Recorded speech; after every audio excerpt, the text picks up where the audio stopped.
তো ভিউয়ার্স, আমি এখন আছি কবুতর চত্বরে এবং দেখেন কবুতর চত্বরে আল্লাহর প্রশান্তিতে দেখেন কি মানে কবুতর আর কবুতর, এবং কবুতরগুলাকে প্রচুর খাবার দিলে এখানে 5 রিয়াল 2-3 রিয়ালে খাবার পাওয়া যায়, এবং সেটা হচ্ছে এই যে দেখেন এই কবুতরগুলা খাচ্ছে।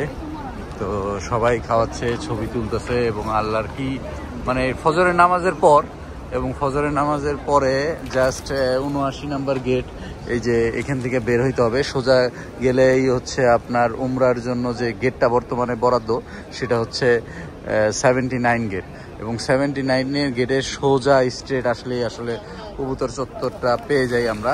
এবং এই দেখেন ও বিশাল, আল্লাহ তুমি কি মানে এই পাখিগুলার আসলে কবুতরগুলার ইতিহাস অবশ্যই আছে, আপনারা জানবেন বা আপনারা দেখবেন, কিন্তু আমি এখানে এসে এগুলো কিছু দেখতে চাচ্ছি না।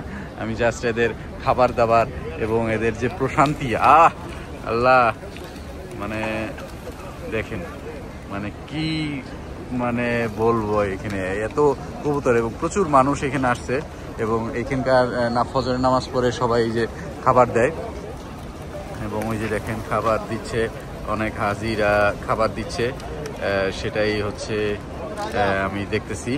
এই যে দেখেন কবুতর মানে পুরা রাস্তাটাই হচ্ছে এটা কবুতর চত্বর হিসেবে আপনার বরাদ্দ, এবং দেখেন অনেক হাজি এই যে খাবার দিচ্ছে এবং এই যে খাবার খাচ্ছে। তো এই যে সবাই খেলার ছলেও এখানে আসে, কেউ এদেরকে বিরক্ত করে না, এদের সাথেই ভালোবাসায় আচ্ছন্ন থাকে। খুব সুন্দর আসলে কবুতরগুলা।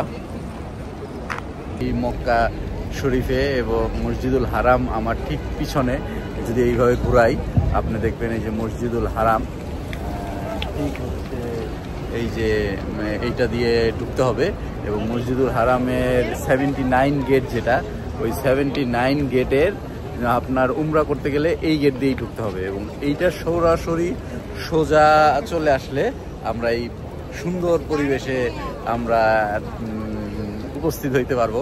এবং এই সুন্দর পরিবেশটা আসলে মানে বলায় ভাষা নাই। দেখেন প্রচুর কবুতর, এবং এটা আসলে কবুতর চত্বর হিসেবে পরিচিত। দেখেন মানে উড়াউড়িতে মানে খুব ভাল লাগতেছে, এবং প্রচুর কবুতর এখানে। আবার পিছনেও দেখেন এই যে সব কিছুতে আসলে এই যে সবাই খাবার দিচ্ছে।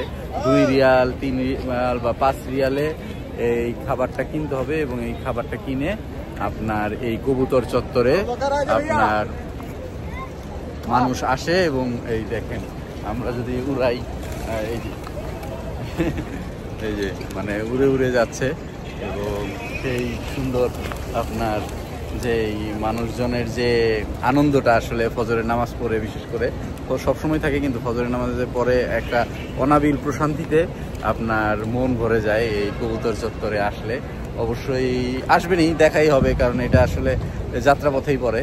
অবশ্যই আনন্দটা ফিল করবেন এখানে যারা আসবেন। তো ভালো থাকেন। ছোট একটা ব্লগ, প্রত্যেকটা জায়গায় জায়গায় স্পটে স্পটে যতটুকু মানে ভালো লাগবে সেগুলো শেয়ার করার চেষ্টা করব। আল্লাহর ঘরে আসছি, আল্লাহর ঘরে নামাজ পড়লে প্রশান্তিতে মন ভরে যায়। ফজরের নামাজে পরে এত সুন্দর আপনার শান্তিতে ভরে গেছে মন, যে আসলে কল্পনায় প্রকাশ করা যায় না। এখানে আসলে আসলে ঘুম টুম সব উড়ে যায়।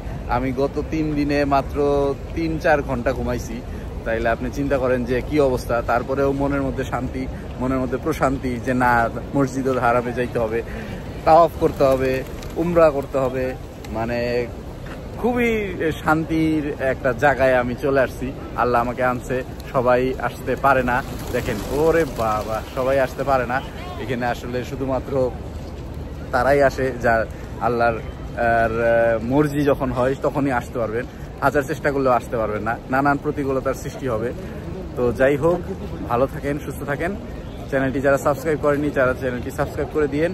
ইনশাল্লাহ যতটুকু পারি, গোছানো নাও হইতে পারে, র ভিডিও থাকতে পারে, কারণ এখানে গোছানো আর আসলে ভিডিও করার মতো জিনিসপত্র নিয়ে আসার সুযোগ নাই। পিছনে একটা খালি কাঁধের ব্যাগ, এই ব্যাগ নিয়েই আসলে ঘোরাফেরা করা লাগতেছে। তো ভালো থাকেন, সুস্থ থাকেন, দেখা হবে ইনশাল্লাহ।